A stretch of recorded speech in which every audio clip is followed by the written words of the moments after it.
Let's write the letter O in one easy step. Let's start with big letter O. That's uppercase O. Ready? Start at the top. Pull back, around, up, and close. Good job, kids! Now let's write the small letter O. We call this lowercase o. Start at the middle, pull back, around, up, and close. Fantastic work, kids! Now it's your turn to try. Ready? Start at the top. Pull back, around, up, and close. Good job, kids! Now let's write the small letter O. We call this lowercase o.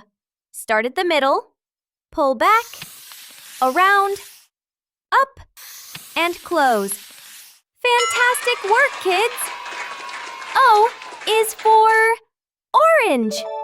O is for ostrich.